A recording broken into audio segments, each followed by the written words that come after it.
I want to share with you a story.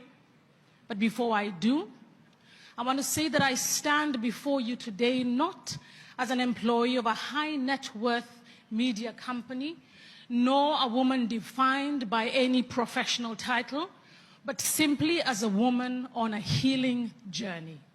The reflections I share with you today are deeply personal. They're drawn from my own experiences and my insights, and they speak to the human journey beyond external achievements. Guys, I couldn't breathe. My heart was racing. I sat in the aeroplane waiting for it to take off. The cabin lights felt blinding and the air felt too thin. I grabbed my phone. I stumbled into the aeroplane bathroom. My hands were shaking. In that tiny stall, even before we left the ground, and I called my then best friend. I cannot do this, I cried. Next, I called my husband in tears. I said, if I take this flight, my voice was trembling, I think I will die. If I take this flight, I said over and over again, I think I will die. I was not being dramatic. I truly felt my body and my mind were shutting down from exhaustion. The flight attendants closed the cabin doors as I emerged from the toilet, and I sat on my seat. And then suddenly I stood up again and I walked to the front of the airplane. One look at my face and the head purser knew something was wrong.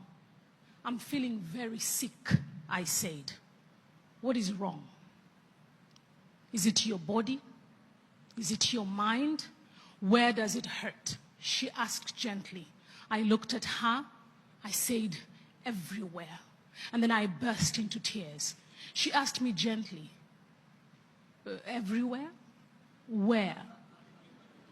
In a blur, the crew made a decision. They reopened the doors of the plane. My suitcase was pulled from the overhead bin as I sat on the jump seat, cheek wet with tears. Everybody staring. I was sobbing hysterically as they found a wheelchair and carefully placed me on it and wheeled me out. I was utterly depleted and I was deeply, deeply embarrassed. Finally, when he got me home and I walked through the door, I didn't even have the strength to speak to my kids. I walked past my husband, literally on all fours. I crawled up the stairs, collapsed into bed, and slept for 3 days straight. This was my first real experience with burnout. It had hit me. Now, you would think that this dramatic episode would have been the end of the story. A clear sign that something in my life had to change. However, just 10 days later, I was back at the airport, boarding another flight, this time a private jet, heading off to the fray, too exhausted even to take a selfie. I dozed off as I stared out of the window, because that's what we do, right? As high achievers, correct? We keep it moving. We bounce back. We slap on a smile. And we tell ourselves it's just a momentary blip. I told myself, I'm fine. I just need to toughen up. I plunged back into work as if nothing had happened. A couple of years later, last year, burnout visited me again. And this time with a vengeance. One evening last July, after many months of relentless pressure at work, I walked into a meeting. A colleague said to me she had important information to share with me. She spoke and I listened in a daze, and then something in me just snapped. I literally, and I kid you not, fell on the floor. I was on my chair and I fell on the floor.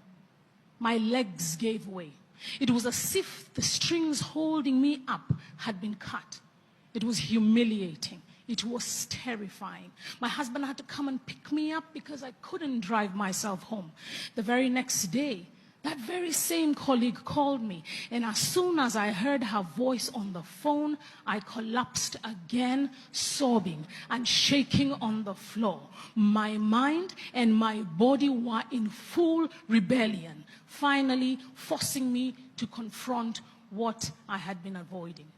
I saw a doctor, because frankly speaking, at this point I had to. The Dutch are known for their directness, and she was no different. She did not mince her words. After a long pause and a concerned look, she told me, stop. Shut off your phone. Turn off your email. Get help. If you want to leave, you must stop working now. Her message was jarring.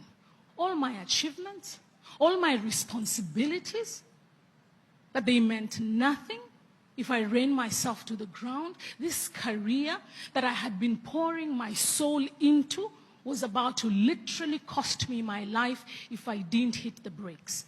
Talk about a wake-up call. So there I was, a successful executive, a woman who on the surface to the world literally had it all, with the accolades and the title and the respect. You had the bio. I was completely broken down. I had been ignoring all the warning signs my body and heart were sending. Burnout does not announce itself with a loud voice or sirens like the police cars. It whispers. It whispers in skipped meals and shallow breaths, in early morning emails and the tears you quietly wipe away in an airport bathroom so no one sees. Burnout often looks like high functioning excellence on the outside, but in the inside, it's a quiet collapse. I had been so busy being who I thought I needed to be that I lost who I really was. I had confused being needed with being whole. I had mistaken exhaustion for purpose. I had forgotten that rest is not a reward for finishing everything on my to-do list. Rest was a requirement for survival.